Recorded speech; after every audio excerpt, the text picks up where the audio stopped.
So GaN-related issues and failure mechanism. Unfortunately, so far I told you what's great about GaN, but I would lie to you if I said that everything is perfect. There are some issues, some problems, and but fortunately there are also some solutions which we'll go through.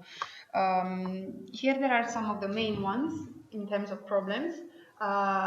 As every device, there is a leakage current which we have to address. We have first to understand where it comes from, and then we have to understand how to limit this leakage current. In terms of, as a second, and it's one of the main problems related to GaN, I don't know how much you know about it, but there is a very famous current degradation mechanisms, which is called, they don't know, it's called current collapse. We'll see what it is. For the moment, what you can imagine it's a degradation of the current, and that's why it's called current collapse. And it's time dependent. We will see what it means. And the third problem, which we already discussed, is the fact that the devices are normally on. So ideally, we want normally off structures. We really seek it. People, not me, I wouldn't mind too much, but people that have to use this device have to want a normally off device, and there are solutions for that. We will see. There are 5 solutions. Blocking mode breakdown mechanisms. In this slide, there are 6. Luckily, not all of them happen at the same time and in the same device, but these are the possibilities. So we have impact ionization, which is the most common. Where it happens, of course, in the regions where you have very high electric field. We mentioned already that you have peaks of electric field at the drain side of the gate contact and at the drain contact directly when where it's connected to the mixture electron gas. You can have arcing and TDDB, which is time dependent electric breakdown. These are common of every kind of devices, so I will not really explain what they are. What it is important to look at in terms of problem specific of gallium nitride is the punch-through current. So the punch-through current is the current that flows from the source to the drain in off state. So when you have a negative bias on the gate and you are happy with that because you think this negative gate bias depletes the channel underneath, so ideally there is no current flowing, then what happens is that for very high drain bias, you have a potential drop next to the gate, which will allow the electrons to overcome the depletion. So here is depleted, but they find a current path underneath the depletion if the gate bias is not extremely negative, and they can contact again the piece of 2DEG left between the source and the gate. And this is something that we really don't we really want to avoid. Another mechanism, which is the typical of gallium nitride, and most probably are also not familiar with this, it's called surface hopping. The surface hopping is related to trapped states. We mentioned we have traps at this interface between the silicon and the cap.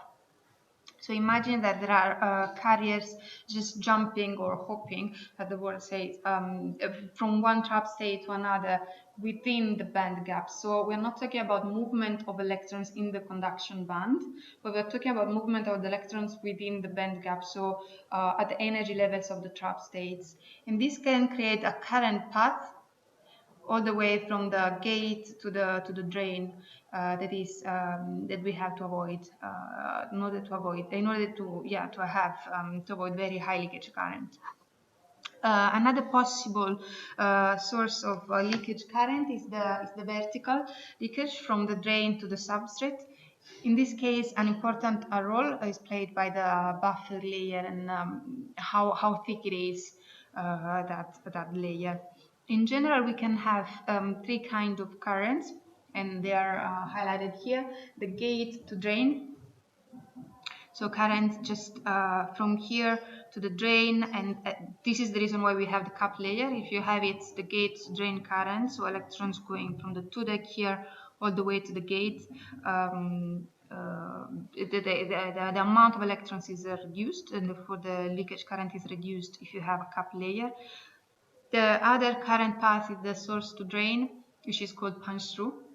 current, and then there is a drain to substrate component as well. If we, what we have in this slide is the fact that depending on the voltage that you have on the gate, you can have one or another component dominating the leakage current. So if you have, for example, here we have two cases, one the VG equal to -6 and one VG equal to -3.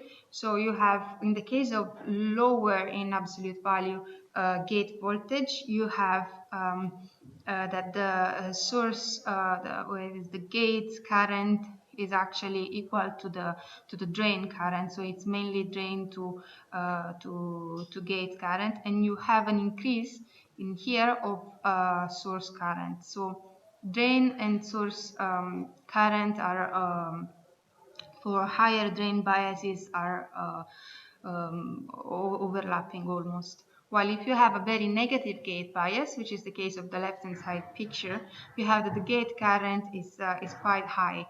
So in other words, it's not that the gate current is quite high, but what it is important to notice is that the source current is very low, so you don't have punch-through in the structure. So just to summarize things up, if you have that the gate bias is sufficiently negative, then you will avoid the punch-through current, which is the source component of the leakage current. If it's below the threshold voltage, good enough to deplete the channel, but not enough to cut the punch-through current, then you will have source current component. And this depends on the, of course, on the value of the optimum value of the gate bias that you have to apply for switching off the device and avoiding the punch-through current. Depends on the thicknesses of your devices and the kind of doping you have in the GaN layer.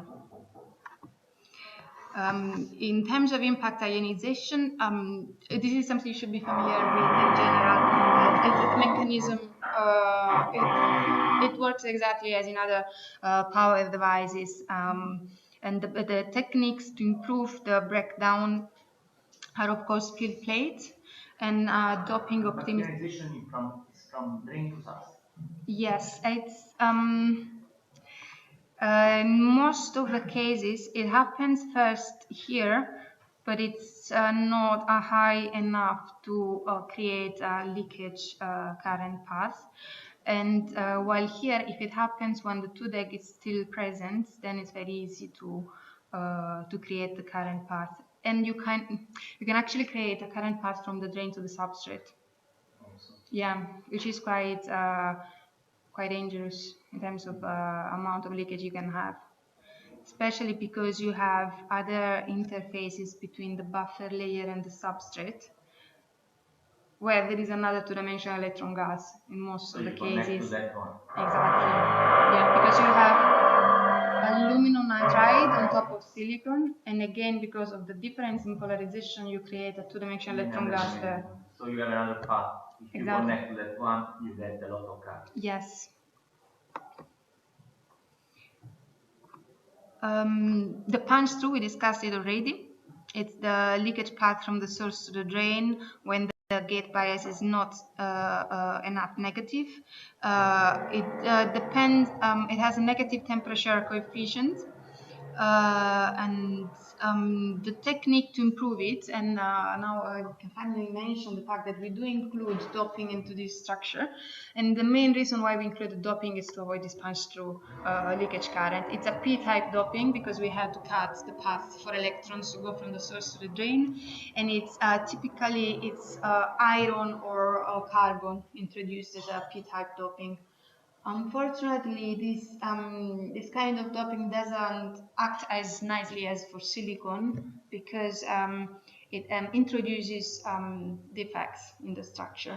So it's not all of it ionized. What you have from foundries, you have, okay, there is this concentration of doping, but we don't know how much is actually ionized.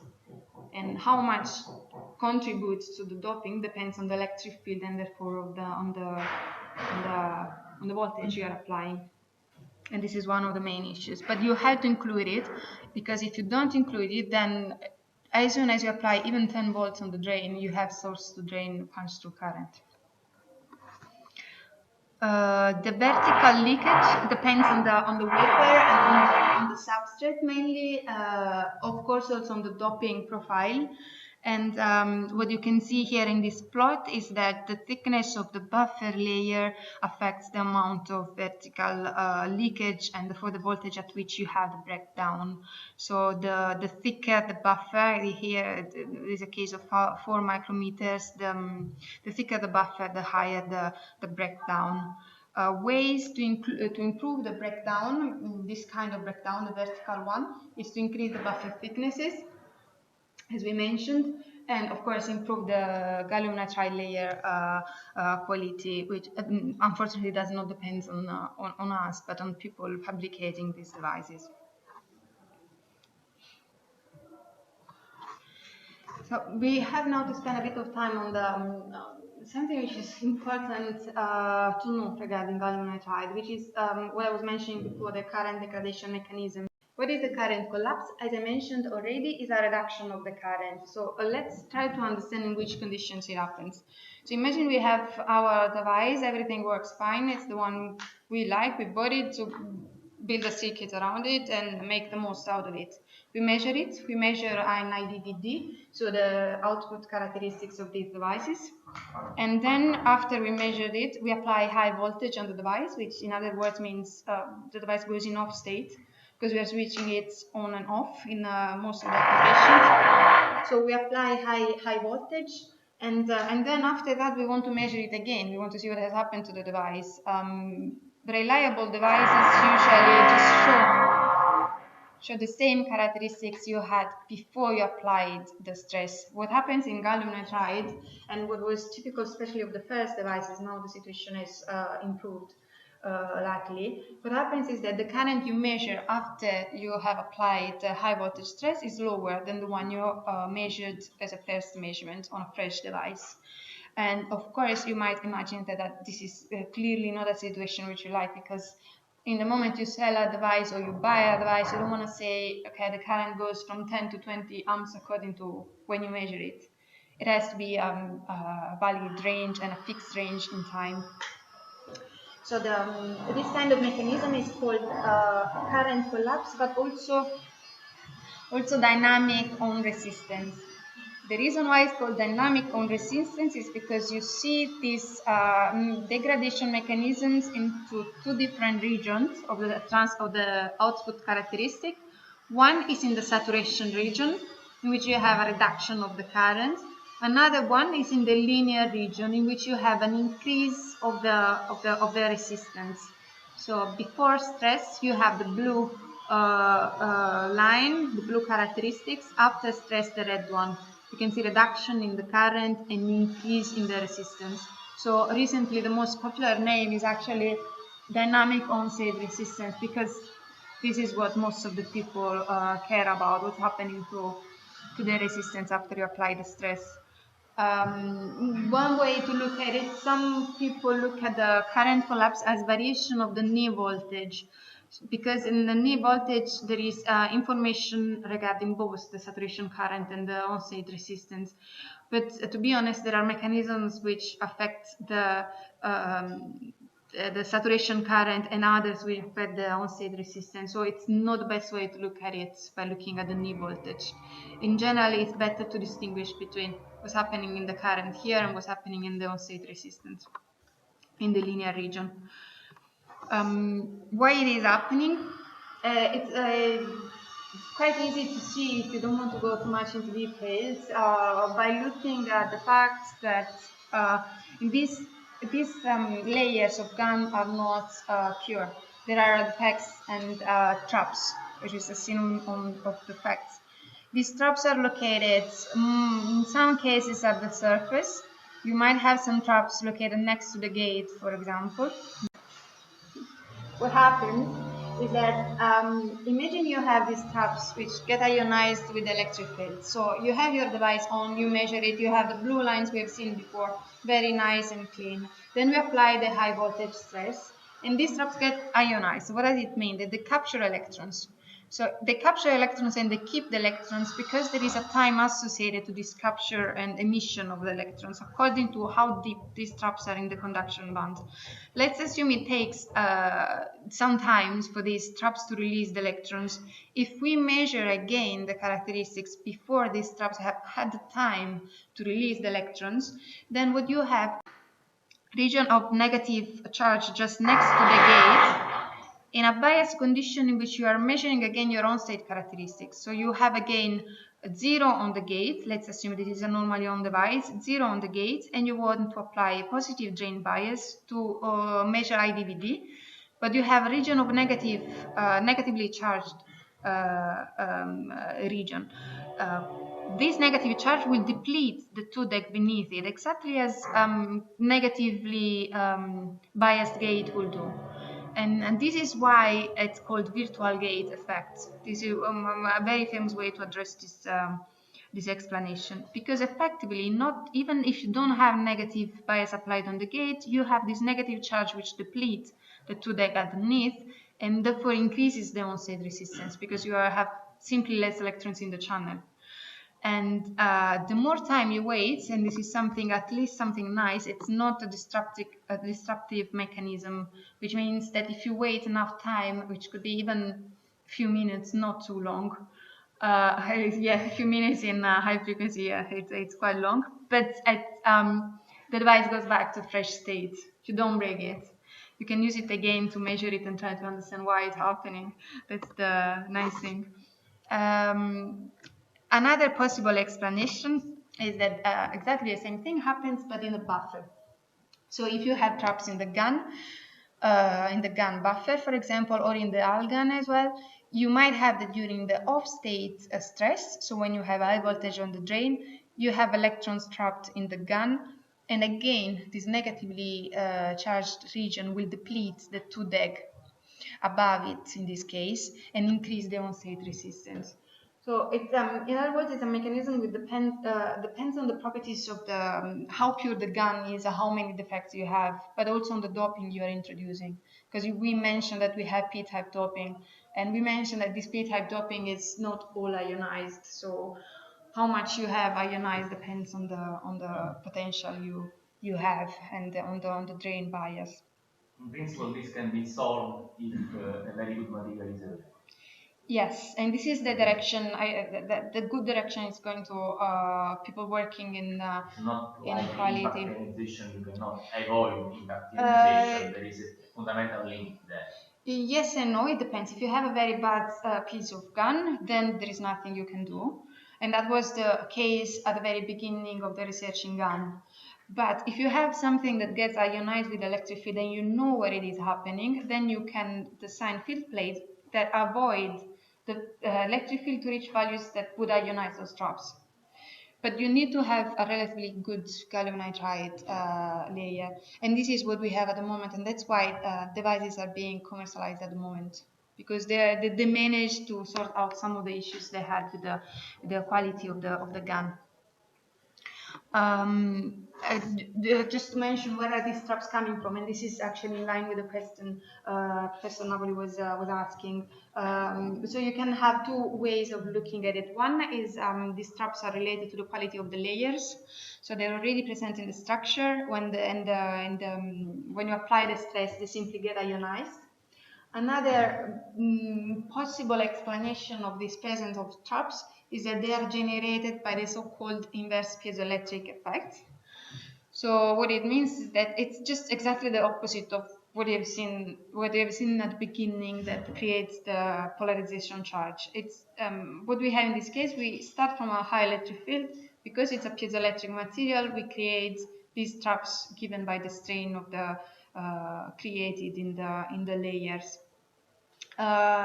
It was theory quite popular a couple of years ago. I had to say recent publications do not mention it anymore, but it's one of the ways they use to explain the presence of these traps. So it is important to know. And this is the sequence that can happen. So you have high voltage applied, high electric field, mechanical stress, and effects formation. And as I was mentioning before, field plate design can help improve this situation. not only, actually, there is not only field plate design, but imagine that you have a structure in which the 2-deck is even more confined than what it is in this case. Then you have that the less electrons will escape this 2-deck to go into the trap states. So it really depends. It can be improved with some design tricks. And here are the ways to improve it. So the first one is material quality improvement. No doubts about that. If we have a pure piece of GaN and argon, then we won't have these issues. But we have to consider that we are growing GaN on silicon, so we'll anyway have problems related to the mismatch between silicon and GaN. And in that case, it's the buffer layer design that is crucial. Field plates to reduce the electric field in the points which we know traps are getting ionized when we don't want. Passivation, the way in which especially for surface traps, the one at the silicon nitride GaN cap interface, the way in which the silicon nitride is grown, it's crucial to have a good quality interface between the two layers. So for example, in general, low pressure CVD is a better growing technique for silicon nitride layer, or at least it has shown to have less trap related mechanisms associated to it. Buffer optimization, I mentioned it, and what I mentioned already, the better confinement of electrons in the 2-deck. This can be obtained with a double heterostructure or an aluminum nitride layer, which you can have just before the 2-dimensional electron gas. Because if you have, let me see if I have band diagram here. So what you have here is an argon and GaN, and the electrons are confined in here because of this band gap discontinuity. Imagine you have an aluminum nitride which has even higher band gap. So you will and this thin. So you will have something going up, and then and the band would go down after a few nanometers. This would confine the 2-deck even more, and it is because, of course, you have a higher barrier in energy. So this will help the confinement, and therefore less electrons will escape energetically this well. So this is another way to improve the confinement of electrons in the trap-related mechanism.